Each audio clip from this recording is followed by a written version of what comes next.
Hey, everybody, welcome back to another episode of Arguably Correct. I'm your host, Lindsay, and we're going to get into some Reddit stories. Today, I'm on the r/am I overreacting thread.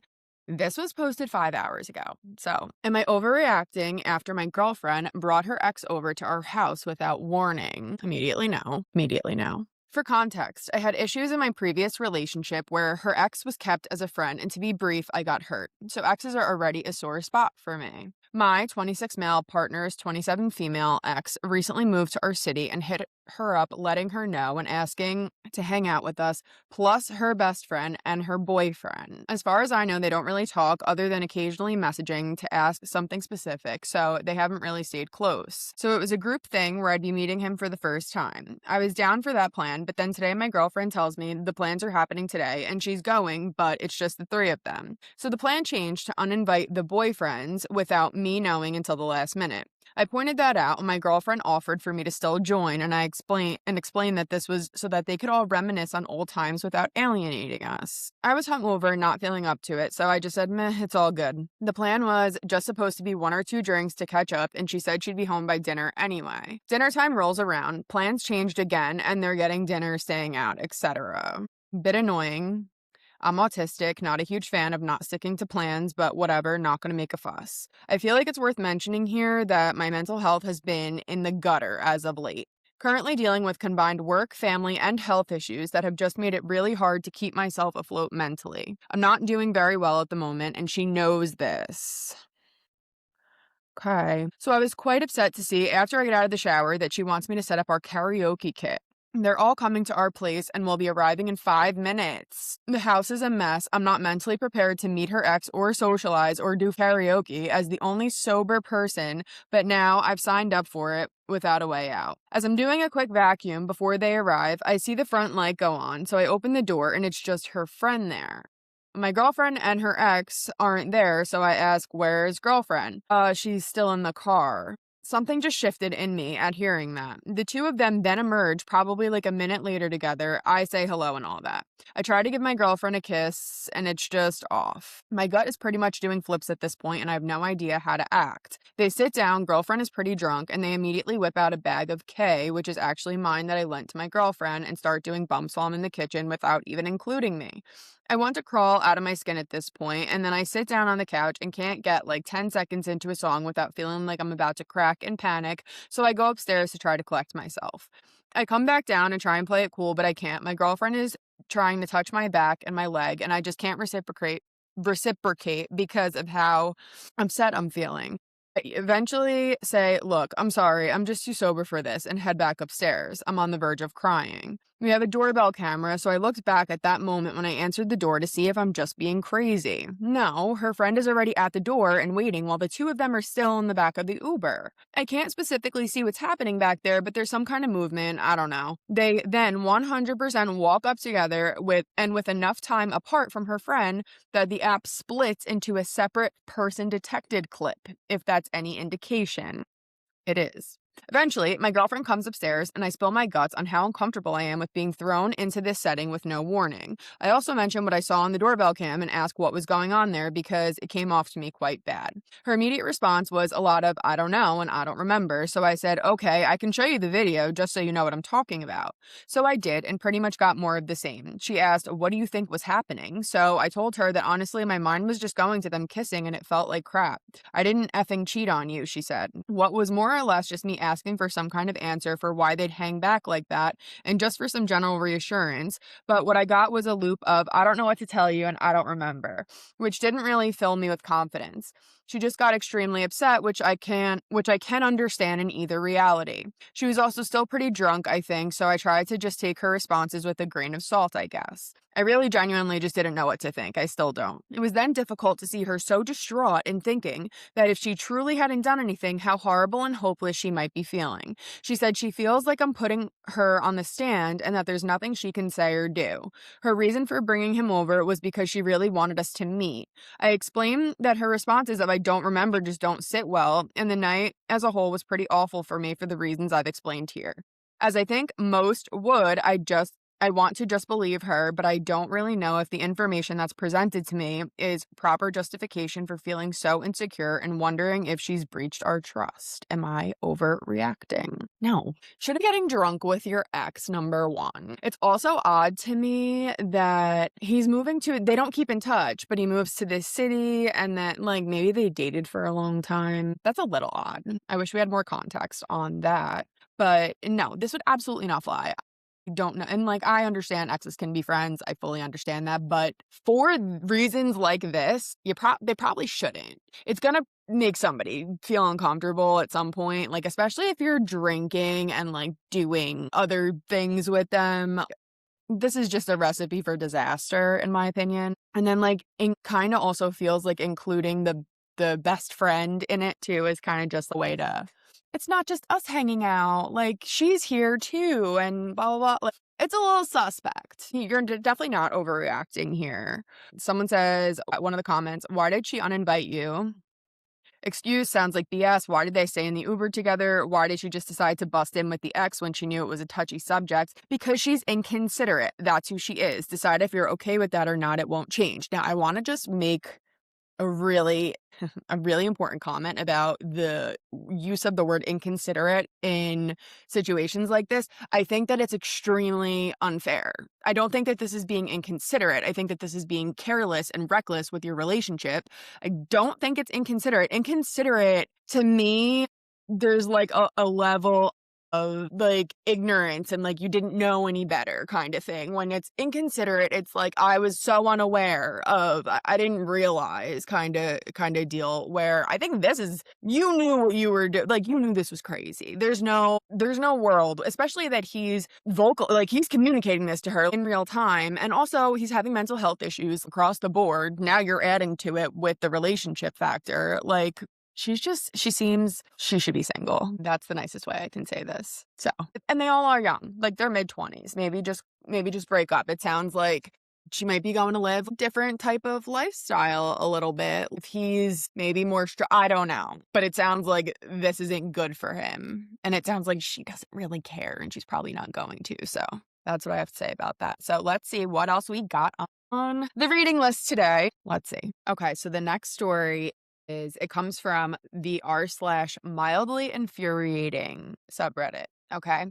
It was posted 20 hours ago. It says, neighbor threatened to call the cops on us for walking our dogs in our neighborhood. We had our first crazy neighbor interaction while walking the dogs. The neighbor down the road complained about our dogs peeing in their yard. There are also many dog owners in this neighborhood. Of course, we pick up after them if they poop.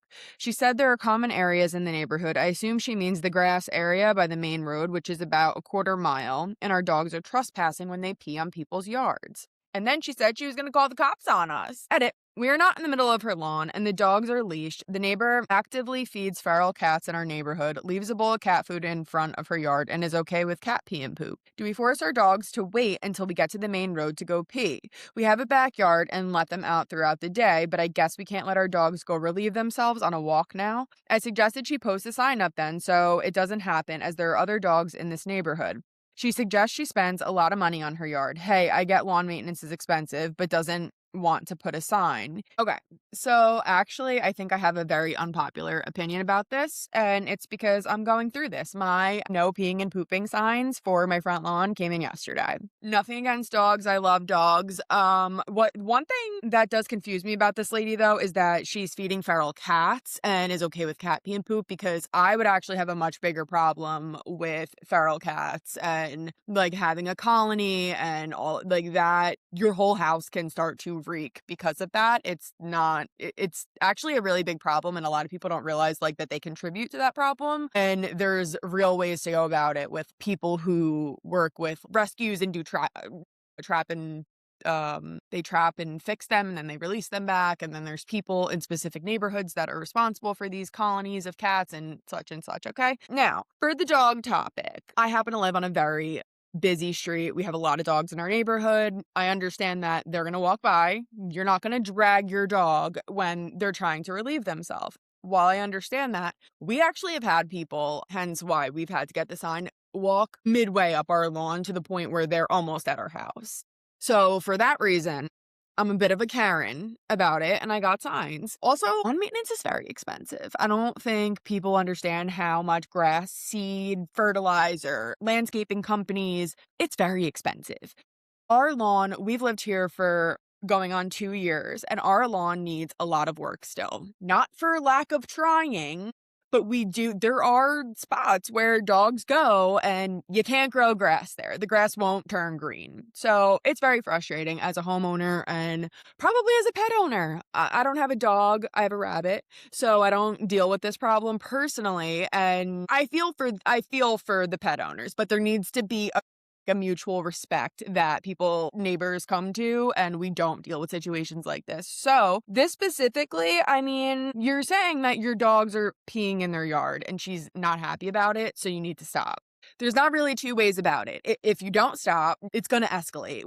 Calling the cops is very excessive. I would not call the cops on somebody for their dog going to the bathroom on my lawn. But if this person is, they really want to stick it to you, or they really want to make their point, and they're threatening to do that as it is, then I would just avoid her lawn. Like, saying that she needs to buy signs, that's not really for you to say. She should. I agree with you. She should, but you can't really tell people what to do with their money. So it's a fine line, I think. It's a fine line with this type of mutual respect that you need to have with your neighbors. It's so funny that's why I really wanted to read this, because I just went through this. It was two young teenagers walking their dog to the point that they were all the way up my lawn. The one teenager has a headlamp on, a headlight. That's actually what caught my eye. It was dark out and I see somebody on my front lawn with a light. I'm like, what's going on? And then I see the dog and they're all the way up my lawn. The dog goes number 2. And I'm like, now, like, you don't pick everything up when your dog goes number 2 a lot of the time. So now that's also on my front lawn. I have to say, I didn't actually say anything out like the door, or I didn't say anything to these kids because, one, they're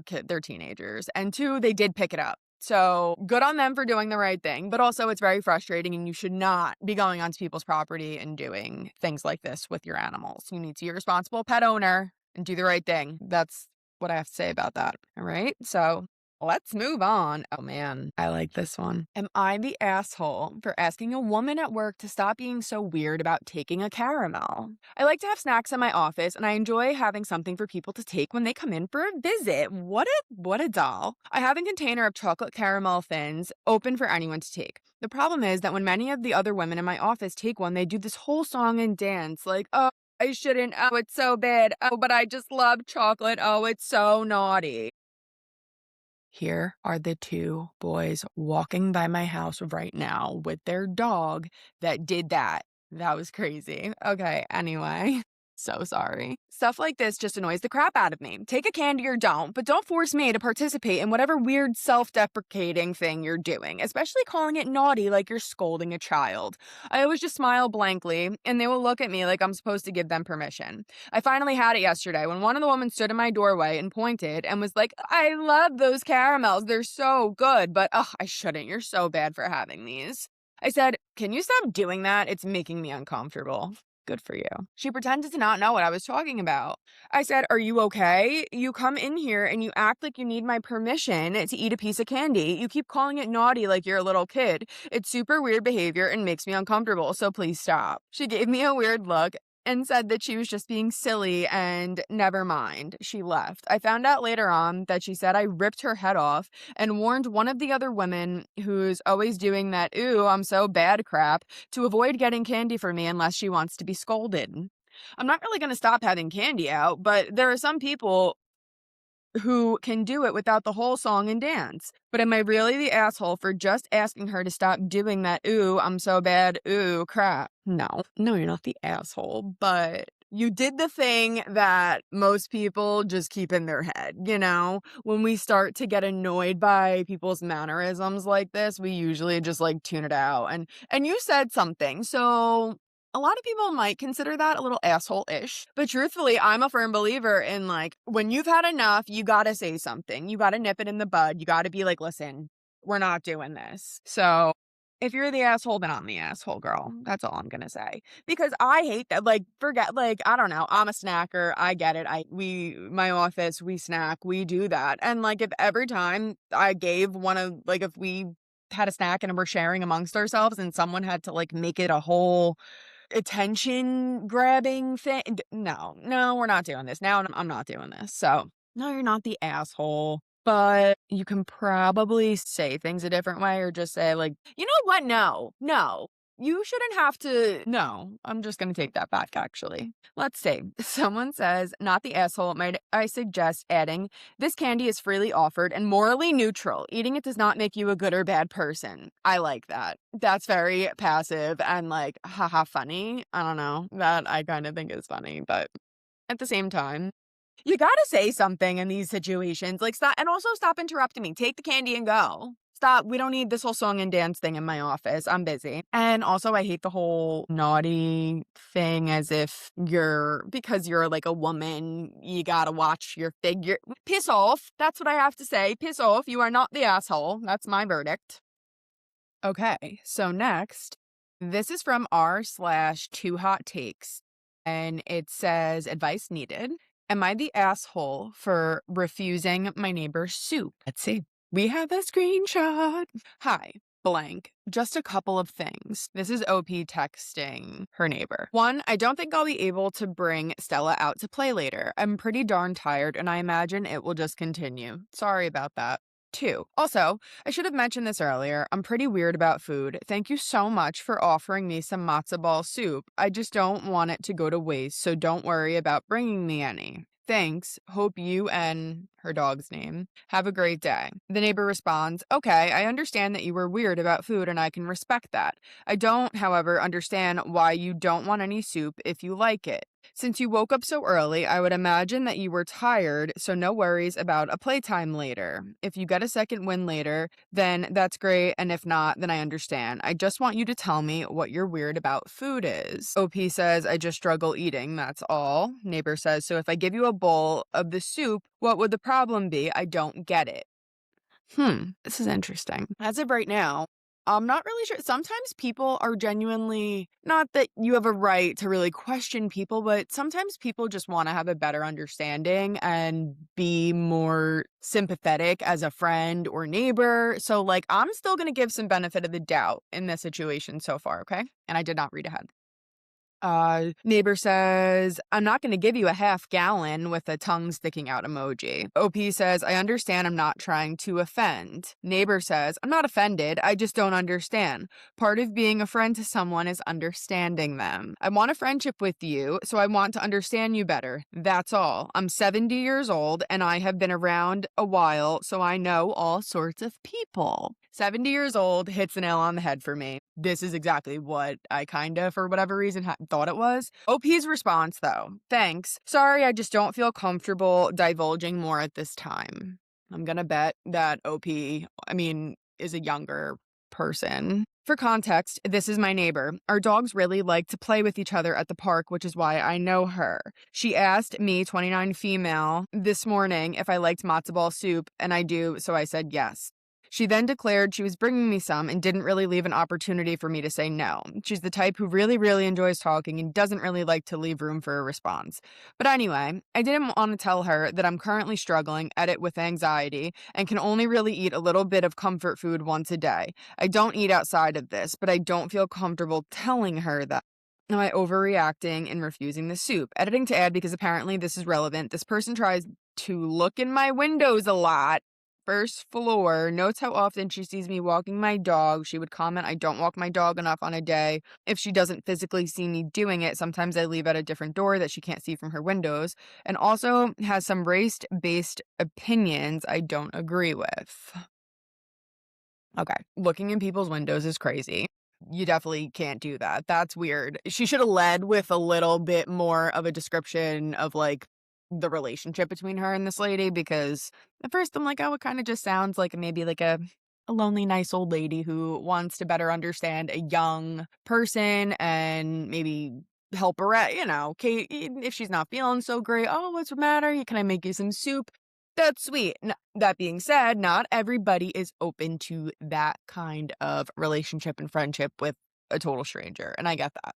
And you're entitled to that. There's bigger things, I think, that are concerning. Looking in the windows and, like, not stalking, but kind of keeping tabs on her is a little excessive. Oh, We need more context, I think, before I jump to any firm conclusions as to whether or not this lady is like a stalker or she's just a lonely old lady who is interested and maybe like almost is living kind of vicariously, and she's a little bit of a busybody and she's too nosy. But I know I know people like this, and you just take it with a grain of salt and you let it go. Their intentions aren't bad. They're not a bad person. They're a little annoying, maybe, yes, but maybe I'm a people pleaser.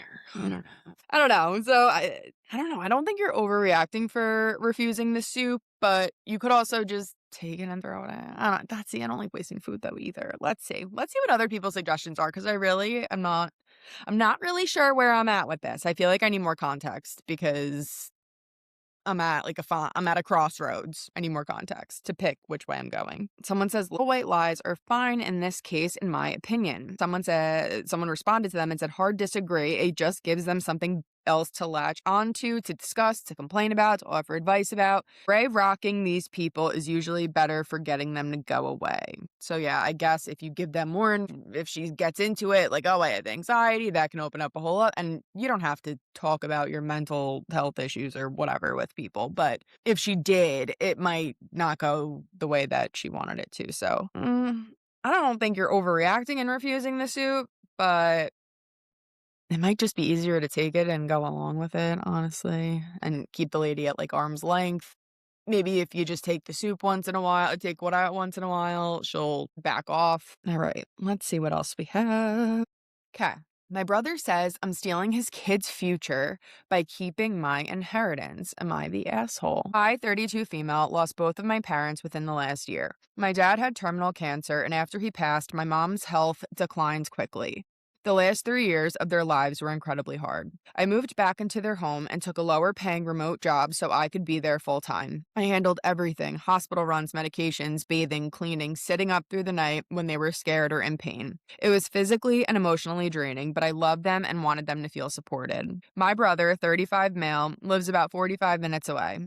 During those 3 years, he visited maybe once every couple months. He always said he was too busy or that it was too difficult emotionally.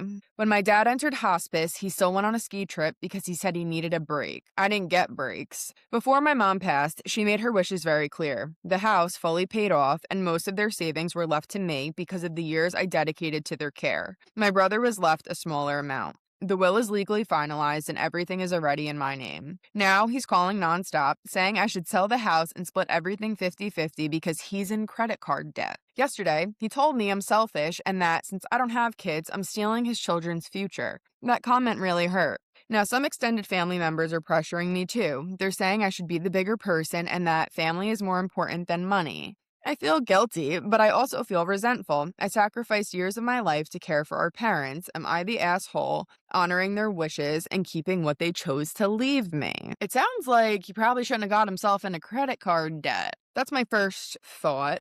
My second thought is he also probably shouldn't have went on a ski trip. The third thought is maybe you should have spent more time with your dying parents and maybe you would have had more dough in your pocket, Not to be morbid, but you knew they were dying. If you're this much of a shitty human, you should have been smart enough to fake it to get more out of the will. And that's a really terrible thing to say, but he sounds like a really not great person. The sister sounds like she deserves all the money, and the debt is his fault. He took out credit, and credit card, that's not something like one of the children had like a medical issue or something tragic happened and like now he's in a bind. You put yourself in credit card debt. Oh my God. How many other Americans are in credit card debt? File bankruptcy, pay it off, figure it out. But you don't get to do this. I mean, be a man, handle your credit card debt. It's not that serious. I want to know how much it is. Stealing his children's future. It must be a lot. I'm not trying. So OP replies in the comments to someone and says, I'm not trying to attack him or blame him for his debt. I just don't think it's fair to say I'm responsible for fixing it. His financial situation isn't something I caused. I stepped up for our parents because I wanted to, and I'm simply honoring their wishes now. This isn't about punishing him. It's about respecting what they decided. And I love that for her. Yeah, your parents also, they didn't leave that money to, they probably knew. They're like, listen, he's bad with you never know what this family dynamic is like, but if the parents really wanted him to have the money, they would have left it regardless of how much he came to see them in the end of their life, you know? So, you're not the asshole is my final thoughts on that one. Let's see what else we got. We'll do like one or two more. I don't know.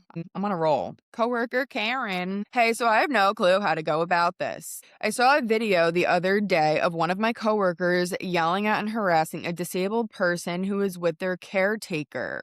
I don't know full context, but what I did see in the video was her saying to a child that your mom's a bitch. I don't know. I haven't worked at this job for that long. I just started and don't want to start anything, but I think it's crazy to see someone talk to a child like that in public. Also, her husband walked into the woman's restroom to try to pull her out. It was a mess. So, this is just a little short, sweet one because there's not much information or context here, but it is a fresh reminder to watch. One, just be a good person, obviously, but two, there's cameras everywhere. Somebody's gonna get you on camera in a parking lot. You do something stupid, you're gonna be on camera somewhere. Everybody has them. And this lady is probably about to get caught doing whatever foul crap she was doing out in public, and as she should. Don't act bad. If you don't want people to complain or you don't want to get in trouble for your behavior, then don't do it, right?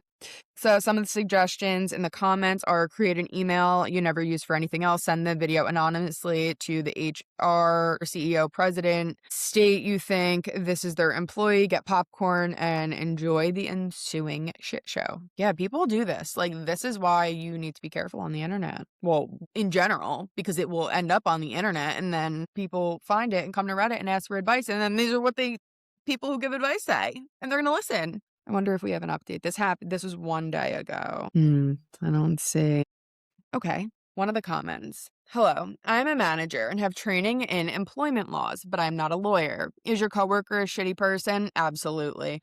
Unless this happened at a work event or with a colleague, this isn't something that is handled in the workplace. If it's not a work issue and it didn't happen with other coworkers, I'd just leave this alone. HR is to mitigate risk against the company getting sued. They actually aren't there to solve employee personality conflicts. Just make note of misconduct at work and keep your distance. That's true. HR is not there to protect the employee. They're there to protect the company. So, number one, just remember that. Number two, this isn't true for every company. We all see people get fired for things that they do on the internet or statements they make, or we see it all the time. So I definitely think it's case by case. Probably for the more average person, what this comment says is true. Your company doesn't want a lawsuit with you because they fired you because of something that really has nothing to do with your job. So, I mean, unless they have like a character clause or something in their handbook, there's like a million technicalities that can go into this. So we don't need to discuss them all. But OP responded and said, exactly. This is why I haven't said anything really, because it wasn't at work, but that behavior obviously wasn't okay. Also, I don't know the reason, but I heard from other coworkers that allegedly my workplace already had lawsuits in the past. Kind of why I wanted to say something, but your point is absolutely correct. I think I've been told over and over that you are a beacon of information and no one is safe from the internet, plus not being a shitty person. Ha ha ha. Also, I think it depends on like what industry you're in, and then that, like, so if this is a teacher, that might be a little bit different. Somebody, because teachers are like mandated reporters and they shouldn't act like that. I think it depends on the profession and then also what you're doing, right? It's pretty obvious here. Moving on. Thank you for tuning in to another episode of Arguably Correct. Also, don't forget to like, subscribe, follow me on TikTok. It's at Arguably Correct. And on Instagram, it's at Arguably Correct Pod. So give me a follow, drop some suggestions in the comments. Okay, see you later. Bye.